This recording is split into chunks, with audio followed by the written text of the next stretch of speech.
बैतुल मुक़द्दस के बारे में मेरे आका सल्लल्लाहु अलैहि वसल्लम ने फरमाया, ये हमेशा यहूदियों के तसल्लुत में नहीं जाएगा, ये मेरा यकीन है। दुनिया टल सकती है मगर मेरे मुस्तफा का फरमान नहीं टलेगा।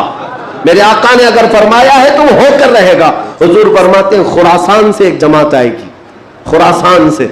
खुरासान ये अफगानिस्तान और ईरान का कुछ हिस्सा है, जिसको पुराने जमाने में खुरासान कहा जाता था।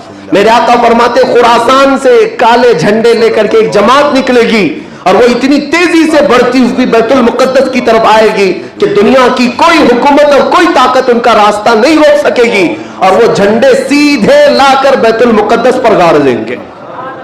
तुम सब भी इलिया, मेरे आका फरमाते इलिया ये बैतुल मुक़द्दस की सरजमीन को कहते हैं, झंडे वहां गाड़ दिए जाएंगे। और हुजूर अकरम सल्लल्लाहु तआला अलैहि वसल्लम ने यह भी फरमाया, जब तुम देखना कि ये यरूशलेम बैतुल मुक़द्दस दारुल खिलाफा बन जाए, दारुल खिलाफा का मतलब राजधानी, हुकूमत करने की जगह बन जाए, मेरे आका सल्लल्लाहु अलैहि वसल्लम फरमाते हैं फ़क़द दनतिज़ ज़लाज़िल वल बलाया वल उमूर। हुजूर फरमाते हैं तो फिर देखना बड़े बड़े ज़लज़ले आएंगे दुनिया में। जब यरूशलेम को राजधानी बना दिया जाए, दारुल खिलाफा, बड़े बड़े ज़लज़ले आएंगे दुनिया में। आपने फरमाया वल बलाया, और बहुत सारी बलाएं फैलेंगी पूरी दुनिया में। ये वायरस ये कंटिन्यू आएंगे, ये मत समझना कोरोना चला गया। हाँ, ये सब अब कंटिन्यू आने वाली है बलाएं, पूरी दुनिया में बलाएं फैल जाएंगी और इतने बड़े बड़े मामलात होंगे जिनको तुम्हारे कानों ने सुना नहीं होगा। हुजूर ने फरमाया। और ये दारुल खिलाफा से क्या मुराद है, मुहद्दिसीन ने इसमें अलग अलग बहसें की हैं, लेकिन मैं आपको बताऊं 2017 में, अभी 3-4 साल पहले की बात है, 5 साल पहले, इन यहूदियों ने अपनी राजधानी डिक्लेयर कर दी, यरूशलेम है, बैतुल मुक़द्दस हमारी राजधानी है। और सारे सिफारत खाने जितने भी एम्बेसी हैं उन्होंने सब वहां पर मुंतकिल करना शुरू कर दिया और बैतुल मुक़द्दस की सरजमीन को अपना कैपिटल सिटी बनाने का ऐलान कर चुके। और मेरे आका की हदीस सादिक आ रही है, जब वो राजधानी बनेगी अब बड़े बड़े ज़लज़ले होंगे और पूरी दुनिया में बलाएं फैलेंगी और बड़े बड़े मामलात होंगे।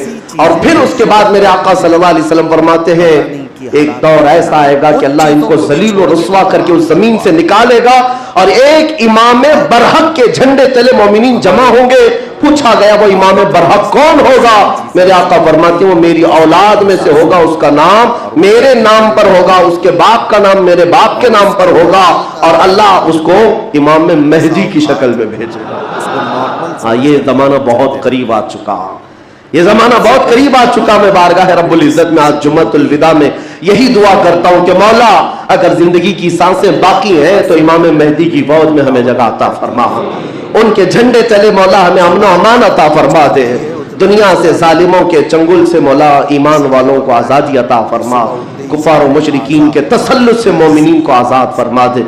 ऐ रब्बे जुल जलाल अहसनुल खालिकीन, इस माह मुबारक में अगर तो हमें मौला इन रातों में इन दिनों में इबादतों को कबूल किया और भीख में कुछ दे तो मौला सिर्फ इतना दे दे कि पूरी उम्मत को मौला खैर और आफियत अता कर दे, खोई हुई इज्जत व वक़ार अता फरमा दे, हमारे नाहक कैद किए हुए बच्चों को मौला आज़ादी अता फरमा दे, बेकसूर जेलों में बंद हमारे बच्चों को मौला आज़ादी अता फरमा दे। 1914 से 1918 के बीच में फर्स्ट वर्ल्ड वार हुई, दुनिया की सबसे बड़ी जंग, पहली जंग अजीम, जिसमें तुर्कियों ने जर्मनी का साथ दिया और हार गए बरतानिया इंग्लैंड के मुकाबले में। तो हारने की वजह से हुआ ये कि तुर्की की सारी खिलाफत खत्म हो गई, खिलाफत उस्मानिया के टुकड़े टुकड़े हो गए, 50 मुल्कों पर उनकी अकेली हुकूमत थी, सब टुकड़े हो गए, तुर्की को सब खत्म कर दिया गया, खिलाफत खत्म कर दी गई। ये 1920 में खिलाफत खत्म कर दी गई और फिर बरतानिया इंग्लैंड के तसल्लुत में उसके कब्जे में फिलिस्तीन भी आया। ये वो जमाना था जब हमारा इंडिया भी इंग्लैंड के अंडर में था, बहुत अच्छा है, हमारा भारत भी। और खाने बरतानिया हर मुल्क फतह करते हुए अपने अंदर लेते जा रहे थे, ये अंग्रेजों की आदत थी। के बाद तो फिलिस्तीन भी उनके अंदर में था। तो अब उन लोगों ने यहूदियों के लिए एक आम ऐलान किया, डिक्लेरेशन ऑफ बाल्फोर कहा जाता है, एक बाल्फोर एलामिया, जिसमें ऐलान किया गया कि दुनिया भर के जो भी यहूदी हैं वो हिजरत करके यहाँ आए, उन्हें घर दिया जाएगा। 2 गलाज़तें 1921 से फिर फिलिस्तीन में एक छोटी सी बस्ती में इनको बसाया गया। 4000 लोग पहले आए, उसको दी जाए तो 4000 लोग आए। फिर ये हिजरत का सिलसिला चलता रहा यहाँ तक कि 1947 में इनकी आबादी 36 लाख के करीब। अगर नहीं बच पाता आदमी 30-35 लाख से बढ़ करके आगे बढ़ गए। फायदा क्या? और उसके बाद फिर से पाक में मिलता 1948 में इन जालिमों ने अक़वाम मुत्तहिदा UNA की मदद से ये ऐलान कर दिया पूरी दुनिया में कि अब ये फिलिस्तीन नहीं है, इसका आधा हिस्सा इजराइल है, ये हमारा मुल्क है। क्या उनको जैसे हमारे बात दर हकीकत ये थी कि UNA में 2 लड़कियों के अक़वाम मुत्तहिदा में ये बिल पास हुआ था कि यहूदियों को भी रहने दिया जाए, मुसलमानों को भी। इस फिलिस्तीन के 2 टुकड़े किए जाएंगे, एक मुसलमान फिलिस्तीन बनाएंगे और एक यहूदी इजराइल बनाएंगे। आज भी ये अक़वाम मुत्तहिदा UNA का ये बिल आज भी मौजूद है। अक़वाम मुत्तहिदा से ये बिल पास हुआ, यहूदी तो मान गए लेकिन पूरे अरब के मुसलमान इसके खिलाफ थे कि अरबों के बीचों बीच एक यहूदी रियासत कैसे कायम हो सकती है, ये हमारा मुकद्दस मामला है, मुकद्दस सरजमीन से हमारा ताल्लुक है। एहतजाज करते रहे लेकिन इन यहूदियों ने माल के जरिए, औरतों के जरिए सारे अरब मुल्कों के जो बादशाह थे इन तक अपना तसल्लुत जमा लिया।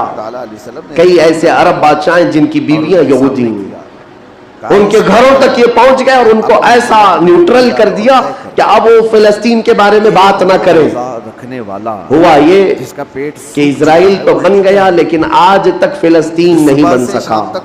फिलिस्तीन का वजूद दुनिया नहीं दिखाती, गूगल में चेक करो तो नहीं बताता फिलिस्तीन कोई जगह नहीं है। मेरे अजीजों, हर 10-10 साल पर ये जमीन को हड़पते आज पूरा वो अर्ज़े मुक़द्दस जिसको फिलिस्तीन कहा जाता है 90% यहूदियों के कब्जे में आ गया। अक़वाम मुत्तहिदा से ये भी बिल पास हुआ था कि आधा कर लिया जाए, इजराइल एक रियासत, फिलिस्तीन एक रियासत, लेकिन बैतुल मुक़द्दस जो है मस्जिद अक्सा वो दोनों के अंडर में नहीं रहेगी, ये अक़वाम मुत्तहिदा के अंदर में, ये खुद मुख्तार रहे, क्योंकि यहाँ यहूदियों का भी ताल्लुक है, ईसाइयों का भी है, मुसलमानों का है, सबको यहाँ आना जाने की इजाजत रहेगी, किसी के अंडर में नहीं रहेगा। ये पास हुआ था लेकिन आज हालात ये है कि इस बैतुल मुक़द्दस की दीवारों पर, दरवाजों पर ये वहशी जालिम इजराइली बंदूक ताने आज भी खड़े हुए। ये जिसे अंदर जाने दें वो जाएगा। हम हल्के में लेते हैं। पूरी दुनिया अपनी आंखों से देख रही है इनकी खयानत, इनकी गद्दारी को, लेकिन कोई एक जुमला तक नहीं कहता कि इजराइल दहशतगर्द है। आपको मैं आंकड़े अगर बताऊं तो आपके रोंगटे खड़े हो जाएं। इन्होंने फिलिस्तीन के मुसलमानों में से अब तक 2.5 लाख सिर्फ बच्चों को कत्ल किया। रिश्तेदार औरतों का क्या इन इजराइल का क्या हाल है, आज भी ये डेटा मौजूद है, क्या हाल, इंटरनेट पे मौजूद है, बड़ी बड़ी वेबसाइट्स है, उन्होंने शो किया। अक़वाम मुत्तहिदा की भी रिपोर्ट मौजूद है कि फिलिस्तीन के कितने मारे गए। इन दोनों की जंग में 24 लोग अगर मारे जाते हैं तो 23 फिलिस्तीनी होते हैं, एक इजराइली होता है। तकवा हासिल फिर भी दहशतगर्द फिलिस्तीन है, ये जुबान आतंकवाद फिलिस्तीन है। मेरे अजीजों, ये दुनिया जो दोहरा खेल खेल रही है इसको कौन बताएगा आखिर? सुन लेता तो बड़ी बात है। वहां जुमा की नमाज पढ़ने के लिए मोमिनीन आज भी जाते हैं, उन पर गोलियां बरसा दी जाती हैं, कभी कंकरियां, लेकिन उन जियाले मुसलमानों को हजारों सलाम जो तलवारों के साए में भी मेरे मौला की इबादत खुशू खुजू से करते। मैं खुद गया और देखा हूँ, छोटे छोटे से बच्चे 6 साल के 8 साल के बच्चे मिलने के लिए आते हैं और ये पूरे असलहे में लेस फौजी खड़े रहते हैं। छोटा सा बच्चा उनकी गन को यूं घुमाता है और मस्जिद में अंदर आता है, ऐसा लगता है जैसे वो खिलौने को पकड़ रहा है। मेरे अजीजों, ये भी हदीस पाक के जरिए से मैं बताता हूँ। मेरे आका सल्लल्लाहु अलैहि वसल्लम फरमाते हैं, मेरी उम्मत का एक हिस्सा क़यामत तक बातिल से लड़ता रहेगा, क़यामत तक बातिल से लड़ता रहेगा और उनकी मुखालिफत करने वालों का उन पर कुछ भी असर नहीं होगा, और दुनिया में कोई बला भी फैले तो इस जमात पर कुछ असर नहीं होगा। साहबा ने पूछा, या रसूल अल्लाह, आपकी उम्मत का वो हिस्सा कौन है? मेरे आका फरमाते, बैतुल मुक़द्दस के आसपास रहने वाले मोमिनीन की जमात। उनकी फजीलत में मेरे आका ने फरमाया क़यामत तक लड़ते रहेंगे। जो तुम्हारी कयामत तक, और उनकी खिलाफ करने वालों का उन पर कुछ भी असर नहीं होगा। और हम देख रहे हैं हुजूर फरमाते अरे हैं, बड़ी बड़ी इमारतें एक बम से गिरा दिया, दूसरे दिन उनके आसपास इनकी गाड़ियां भी चल रही हैं, दुकानें भी और चल ये रही हैं, दो बाजार भी चीजों चल को रहा है। आप सोचें कंपैरिजन। कल रात को फायरिंग हुई, 50 लोग बैतुल मुकद्दस से उठा करके लाशें ले गए। दूसरे दिन जा करके देखे तो असर के बाद औरतें अपने बच्चों के साथ रोटियां सैंडविच खाती हुई बैठी। तक इर्तिकाब शर्म, मतलब यह है कि न मौत का उनके अंदर खौफ है, न जालिमों के तसल्लुत का डर है। हाँ, ये भी अल्लाह ताला की तरफ से होता है कि मौला जब किसी का दिल कुशादा करे तो बड़े बड़े पहाड़ों से भी उन्हें डर नहीं लगता। तुम्हारी जुबान। और एक हदीस मेरे आका सल्लल्लाहु अलैहि वसल्लम ने फरमाया कि सय्यदुल बुकाई बैतुल मक़दिस, सय्यदु सखरति सखरतु बैतुल मक़दिस। हुजूर ने फरमाया पूरी रुए जमीन का सरदार जो हिस्सा है वो बैतुल मुक़द्दस का हिस्सा, सरदार हिस्सा। और गुंबदों में अगर सरदार गुंबद है तो बैतुल मुक़द्दस का गुंबद है, ये मेरे आका ने फरमाया।